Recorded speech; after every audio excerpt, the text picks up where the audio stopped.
But yeah, man. Obviously, it's the end of the month. Tomorrow's February. It's a new month. For me personally, I think it's been a decent month for Arsenal. I think we can't get complacent. It's been a good month. We've done all right. We could have done better in certain games, but it's irrelevant now. New month. All starts again. It don't matter who's been playing well, how good we've been individually, how good we've been technically. We start again because it's a long season for us. Realistically, we're still playing catch up. Realistically, we're still going to drop points. We've dropped points against Palace. We've dropped points against United. I'm more annoyed at the points dropped against Palace because, the top six clashes traditionally is what it is. There were times we could have nicked it, and obviously when I just said we've been dropping points and we've dropped a lot of points, we will drop more points and we're relying to get top four. We need a lot to happen, really. We need to start picking up points. So when I look at it, maybe, we should have got the winner against United. Maybe we should have done what we needed to do against Palace. And obviously I'm not going back in time, but the numerous points we've played poorly. Sometimes we've played poorly and drawn when we shouldn't have drawn. Sometimes we've just lost. We've dropped a lot of points. We'll review the whole thing in May. But the only time I think the only disappointments for me this month is obviously 2 points dropped against Palace, saying that they could have nicked the game in the first half with 2 good chances. Obviously to depart the FA Cup as well. Fundamentally, I'm upset to be out of the FA Cup because, and I'll speak more about the concerns in a sec, but I'm upset to be out of the FA Cup purely because, I know rotation was a thing, but it was just, we just were poor. We were just second best.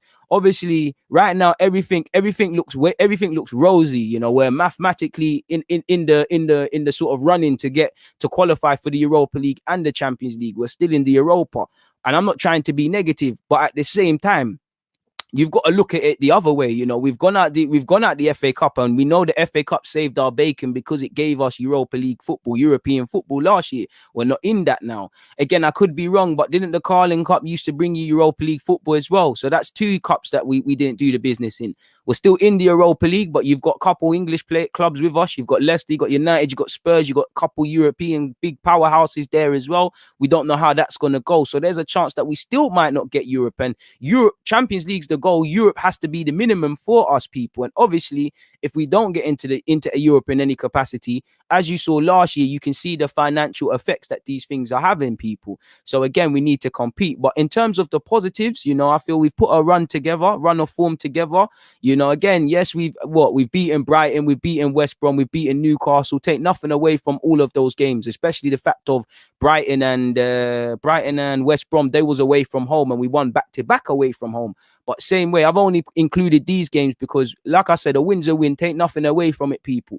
But surely a team that wants to get top 4, put their team back towards doing more positive things. Surely those 3 games that I've said, you beat them teams. So I'm not belittling it. It's still part of it, putting the run together, and you can only play what's in front of you. But for me in particular, I'm proud of my team across these 3 games. Sorry, people. Well, I know this game isn't in January, but, I had to add it in it, people, because these are the games I need to see what you can do against Southampton away from home. Can you get points off United? Can you do a thing against Chelsea? So I know this wasn't in January, people, but, we did what we needed to do in that regard. Like I just said, we're back in the race for Europe still. We're still in the race. Forgive me if I'm wrong, but I counted this off the top of my head. 2 draws and 3 wins. I'll take that. Again, I don't think we're all the way there yet because we can be a bit more clinical. I do still think we're relying on individuals and stuff, but I'm seeing more attacking football than I kind of was a month ago or in the build up to that Chelsea game. I'm not seeing my manager talk about 33 crosses for no reason and there not being a target in the box to hit. I'm seeing some creativity and I'm seeing players stand up to be counted. Obviously, the Hayland ones, the Smith Rowes, the Sakas, they're doing their things. The young players are doing what they need to do. Experienced players are finding form. Lacazette is playing well. Cedric last couple games has done all right. Holding slightly younger, but Holding Marie, David Luiz generally have been doing all right. Sort of thing. So it's all been gelling. Young players been doing all right. Holding, Tierney, these sort of guys as well have been doing well. So everybody's doing well. And that probably, that if everybody's doing well, everyone's being consistent, that's obviously a good problem to have. So, everybody's finding form. There's good pressure for spots now. There's a togetherness now. We've forgiven ourselves for what's happened. I see a bit more grit and determination in some circumstances now in these games.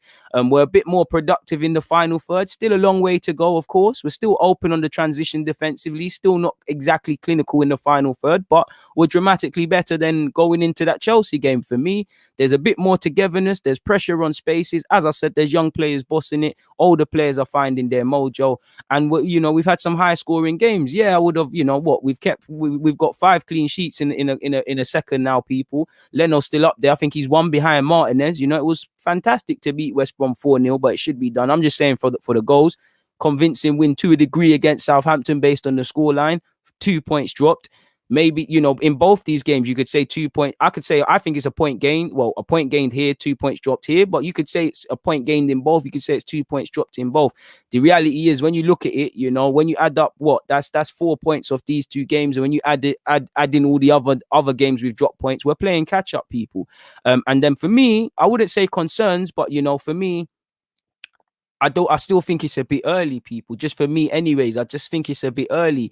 We all know our players go through hot and cold moments. Like even David Luiz. David Luiz was shaky, to put it nicely, against Southampton. One of the best, if not the best player, arguably, could say, on the pitch, based on the last game yesterday against Man United. So this is what I mean by hot and cold. Like, Cedric's had tough games at Arsenal, but equally his last 2 games in the league, he's done well. Can we collectively continue this form? Can these individuals that we're praising continue this form? And that's not to belittle them, but typically, it's the only ones I really feel I could place my heart that you're going to continue this is the Tierney's, the Sakas, the Partey, who had his first bad game in an Arsenal shirt yesterday, and he still weren't that bad. And these sort of guys of that ilk. So can it continue? When you're met with that first defeat again in a while, can you react? Can we stop drawing where a draw isn't going to help us? Can we not lose when we deserve to lose, sort of thing? Can we win games that we shouldn't have won? This is the sort of thing, whether you're winning league titles, stay in the league, whatever, you have to be able to show you can do.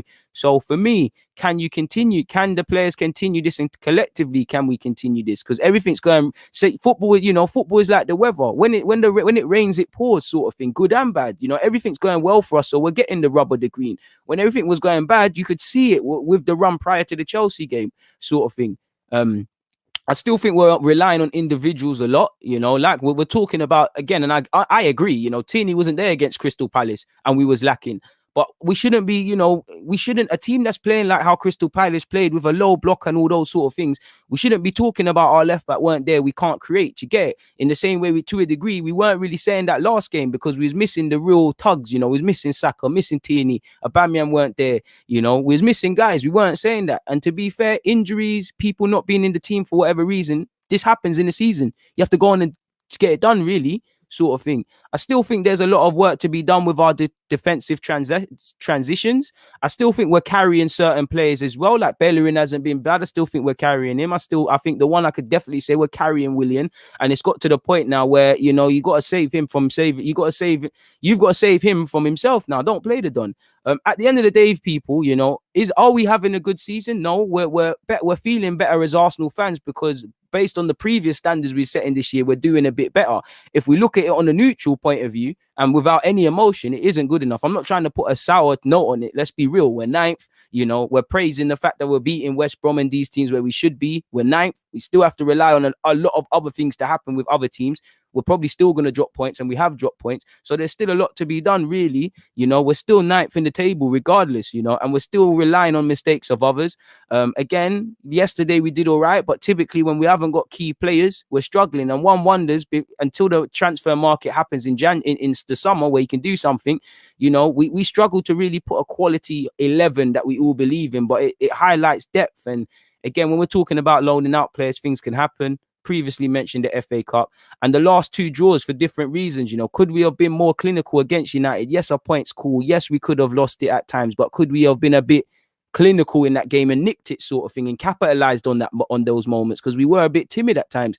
And again, we've got to be able to still not able to rip low blocks. And mainly that's based off the Crystal Palace game. We've got to be able to break down low blocks. We seem to be having mixed success. Like, I know we did it against Newcastle, but did we do it against Newcastle because we did it? Or did you go and watch the Newcastle game in the league again? They're doing 2 banks of 4 and all of these sort of things in the first game. In the first half, sorry, if we call it the first game, in the first half. Lo and behold, before the game, Steve Bruce was saying, we need to go forward, we need to go forward, we need to go forward. It didn't happen for him in the first half. You know, second half they were naively pouring bodies forward. So what happens then? People naturally, space is opening naturally. Then we capitalize. So we still primarily we got a lot of work to be done in terms of in terms of breaking down low blocks. What is this, people? Courtesy, I think this was Halen, a tweet. Let me, can I, where's my phone?